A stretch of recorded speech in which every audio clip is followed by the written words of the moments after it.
Hello students. आज हम ninth class की फिजिक्स का फर्स्ट चैप्टर मोशन समझने जा रहे हैं। तो मोशन को समझने से पहले हमें ये समझना होगा कि हम पढ़ने क्या जा रहे हैं। तो हम साइंस पढ़ने जा रहे हैं। Science, yes. If somebody will ask a question what is science, तो इसका आंसर देने के लिए आपके पास डिफरेंट डेफिनेशंस हो सकती हैं, लेकिन एक सिंपल डेफिनेशन जिसके द्वारा हम साइंस को डिफाइन कर सकते हैं, वो डेफिनेशन क्या है? The knowledge which humans have gained through observations and experiments when organised systematically is called science.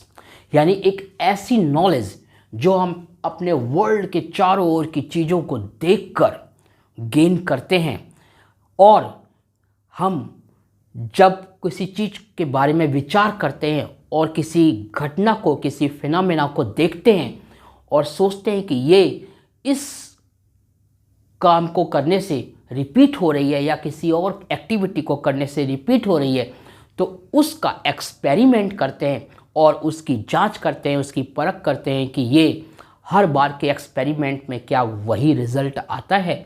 तो एक्सपेरिमेंट करने पर अगर वो रिज़ल्ट हमको बार बार रिपीट होता है तो हम समझ लेते हैं कि एक ऐसा प्रिंसिपल काम कर रहा है जिसके तहत ये चीज़ हमको आउटपुट के रूप में मिल रही है। तो एक्सपेरिमेंट से और ऑब्जर्वेशन से जो नॉलेज हमको गेन होती है, उस नॉलेज को जब हम एक सिस्टेमैटिक ढंग से ऑर्गेनाइज कर देते हैं तो वो नॉलेज साइंस कहलाती है। और साइंस की तो डिफरेंट ब्रांचेज है, बहुत सारी ब्रांचेज हैं साइंस की, लेकिन फिजिक्स साइंस की एक अद्भुत ब्रांच है जो हमें इस पूरे वर्ल्ड की नॉलेज देती है, इस पूरे संसार की नॉलेज देती है। हम जो कुछ भी देख रहे हैं, जिस चीज़ को भी हम छू सकते हैं, टच कर सकते हैं, जिसका भी कोई फिजिकल एग्जिस्टेंस है, उसको समझने के लिए फिजिक्स बहुत ही इंटरेस्टिंग और बहुत ही इम्पॉर्टेंट साइंस है। तो what is physics?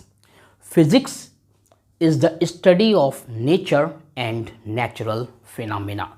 Physics nature और नेचुरल फिनोमेना की स्टडी है। अब आपका नाइन्थ क्लास का ये चैप्टर है मोशन, तो हम बात करते हैं मोशन के बारे में। What is motion?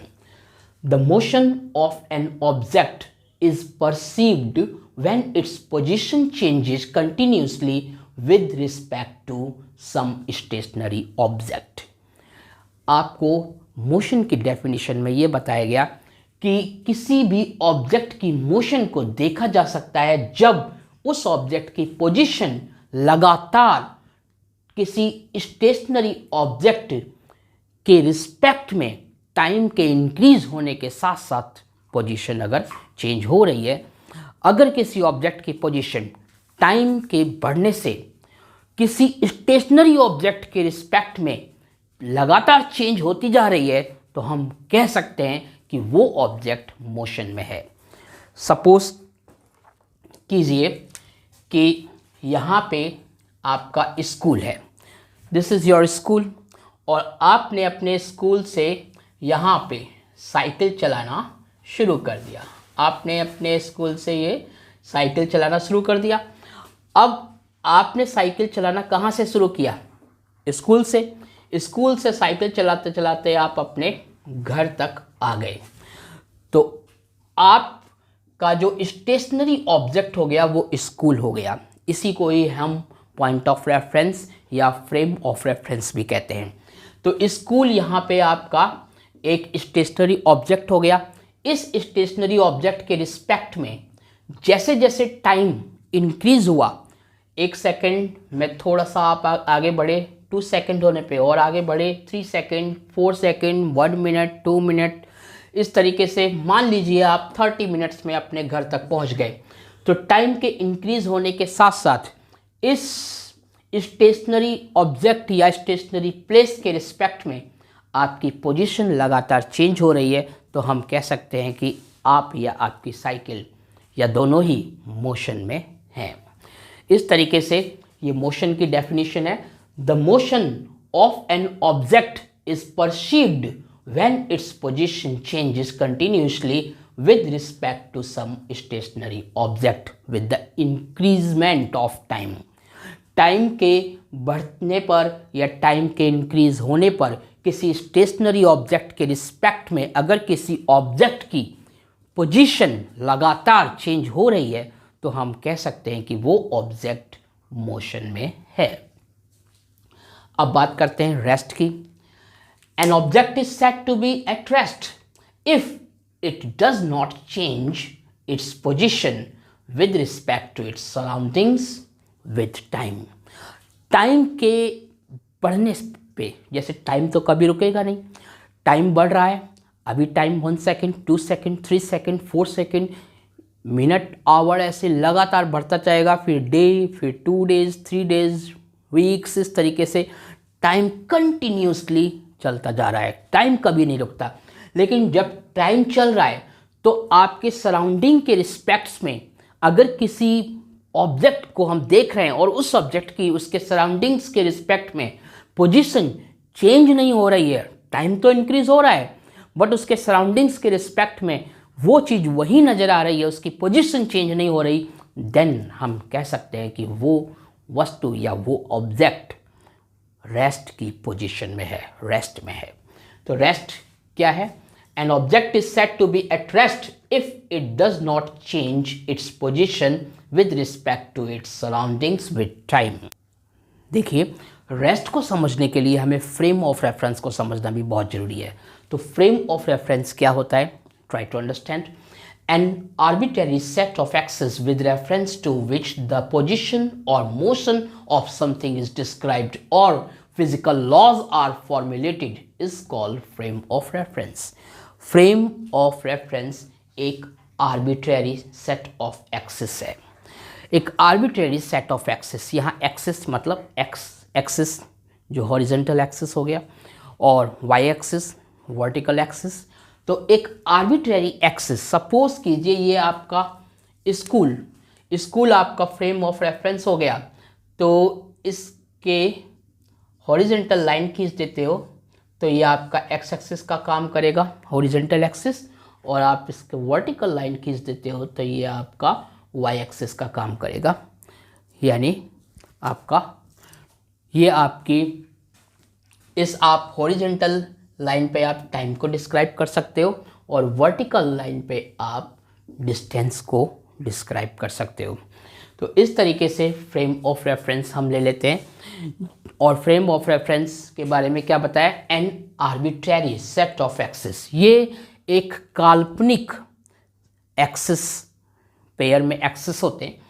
N arbitrary set of axis, ये आर्बिट्ररी सेट ऑफ एक्सिस है with reference to which the position or motion of something is described, जिसके रेफरेंस में हम किसी वस्तु की पोजीशन या किसी वस्तु के मोशन को डिस्क्राइब करते हैं अथवा फिजिकल लॉज को फॉर्मुलेट करते हैं या फिजिकल लॉ का फॉर्मूला बनाते हैं या उसके फॉर्मूले को डिस्क्राइब करते हैं।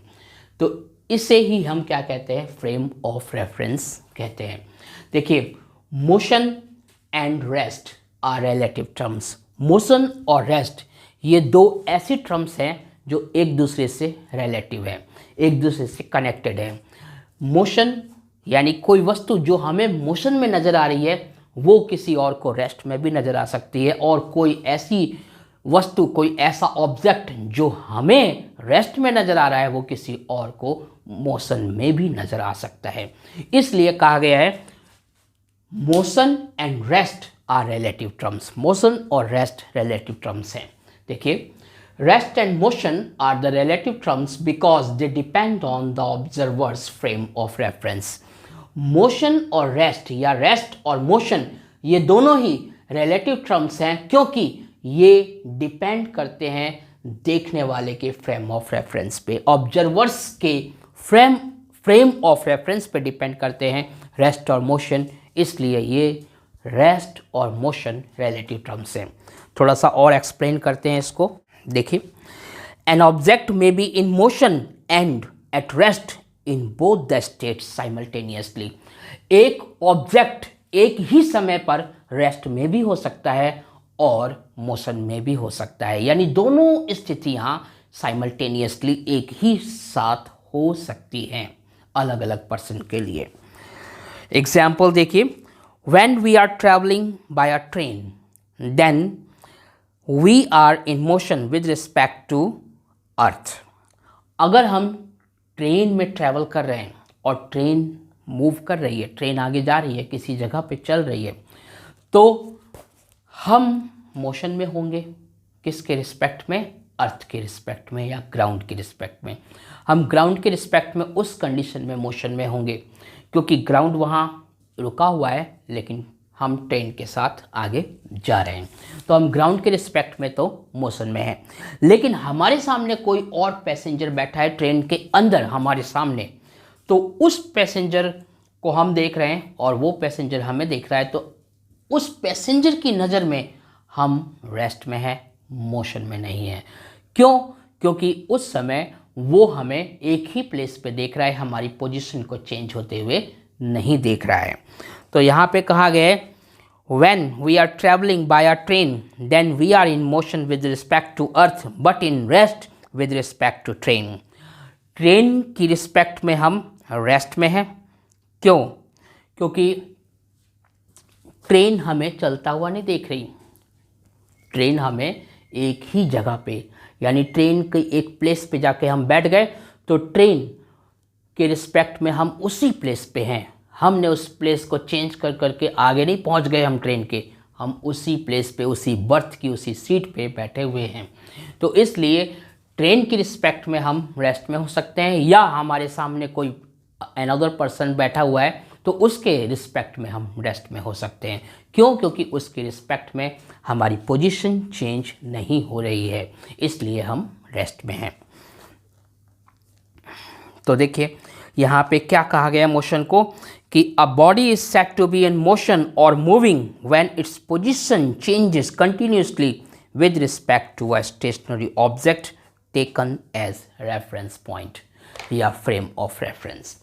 इस तरीके से मोशन को डिफाइन किया गया है। ये जो मोशन की स्टडी हम करते हैं एक्चुअली मैकेनिक्स में करते हैं, बट मैकेनिक्स की भी 3 ब्रांचेज हैं। तो मैकेनिक्स क्या है? The branch of physics which deals with the study of motion of objects is called mechanics। Mechanics physics की वो ब्रांच है जिसमें हम ऑब्जेक्ट्स के मोशन की डिटेल्ड स्टडी करते हैं। मैकेनिक्स फिजिक्स की वो ब्रांच है जिस ब्रांच के अंतर्गत हम ऑब्जेक्ट के मोशन की डिटेल्ड में स्टडी करते हैं। बट मैकेनिक्स में कई सब ब्रांचेज आती हैं। We study statics, kinematics and dynamics under mechanics.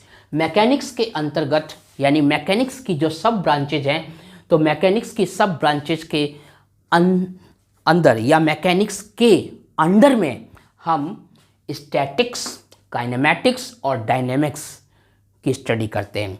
अब समझते हैं स्टैटिक्स में हम क्या पढ़ेंगे, काइनेमैटिक्स में हम किस चीज़ की स्टडी करते हैं और डायनेमिक्स में हम किस चीज़ की स्टडी करते हैं, इसको समझने की कोशिश करते हैं। देखिए स्टैटिक्स में किस चीज़ की स्टडी की जाती है? स्टैटिक्स का मतलब है तो है रेस्ट की पोजीशन। तो statics is the study of objects at rest. Statics में हम उन ऑब्जेक्ट्स की स्टडी करते हैं जो रेस्ट में हैं। Statics is the study of objects at rest. Statics उन ऑब्जेक्ट्स की स्टडी करता है जो ऑब्जेक्ट्स रेस्ट की पोजीशन में होते हैं। डायनेमिक्स में हम क्या पढ़ते हैं? Dynamics is the study of objects in motion including the causes of their motion. Dynamics में हम उन ऑब्जेक्ट्स की स्टडी करते हैं जो मोशन में हैं, उनकी स्टडी हम करते हैं, लेकिन उनकी स्टडी करते करते हम मोशन में वो क्यों हैं ऑब्जेक्ट्स, उसका कॉज, उसका कारण भी जानने की कोशिश करते हैं। तो डायनेमिक्स में हम उन ऑब्जेक्ट्स की स्टडी करते हैं जो मोशन में हैं, यानी मोशन में होने वाले ऑब्जेक्ट्स की स्टडी डायनेमिक्स में की जाती है, और साथ ही साथ वो ऑब्जेक्ट्स मोशन में क्यों आए, किस कारण से आए, उसके कॉजेस की स्टडी भी डायनेमिक्स में की जाती है। काइनेमैटिक्स में हम स्टडी करते हैं मोशन की, यानी स्वयं मोशन की स्टडी किस में की जाती है? काइनेमैटिक्स में। Kinematics is the study of motion itself without studying the causes of motion. Kinematics में हम मोशन की स्टडी करते हैं मोशन के कारण को जाने बिना, मोशन के कॉजेज को बिना जाने, यानी मोशन किस कारण से हो रहा है इसकी स्टडी हम काइनेमेटिक्स में नहीं करते, इसकी स्टडी हम डायनेमिक्स में करते हैं। तो मोशन किस कारण से हो रहा है इसकी स्टडी हमें नहीं करनी काइनेमेटिक्स में, हम काइनेमेटिक्स में सिर्फ मोशन की स्टडी करते हैं। काइनेमेटिक्स में हम सिर्फ मोशन की स्टडी करते हैं। तो तीनों में फ़र्क देखिए। Statics is the study of objects at rest, जो ऑब्जेक्ट्स रेस्ट में हैं उनकी स्टडी स्टैटिक्स में की जाती है। Dynamics is the study of objects in motion including the causes of their motion. Dynamics में हम उन ऑब्जेक्ट्स की स्टडी करते हैं जो मोशन में हैं और साथ ही ये जानने की कोशिश करते हैं कि वो ऑब्जेक्ट्स मोशन में किस कारण से आए, यानी मोशन में आने के कारण की भी स्टडी डायनेमिक्स में की जाती है। काइनेमेटिक्स में हम स्टडी करते हैं, kinematics is the study of motion itself without studying the causes of motion. Kinematics में हम स्टडी करते हैं मोशन की बिना कारण जाने कि ऑब्जेक्ट किस कारण से मोशन में आया, यानी ऑब्जेक्ट के मोशन में आने के कारण को जानने की कोशिश हम काइनेमेटिक्स में नहीं करते, केवल मोशन की स्टडी काइनेमेटिक्स में की जाती है। तो अभी जो हम मोशन चैप्टर पढ़ेंगे ये एक तरीके से मैकेनिक्स के काइनेमेटिक्स की एक स्टडी हो रही है, इसी के बाद काइनेमेटिक्स को ही हम पढ़ रहे हैं। तो बहुत ही शॉर्ट यहाँ पे मैं नॉलेज दे रहा हूँ, फर्स्ट वीडियो है ये। इसके बाद जो नेक्स्ट वीडियो होगा कल, वो उसमें मैं आपको मोशन के जो डिफरेंट टाइप्स हैं उनको एक्सप्लेन करने की कोशिश करूँगा और हम डिस्टेंस और डिस्प्लेसमेंट को समझेंगे। So thank you very much for watching this video.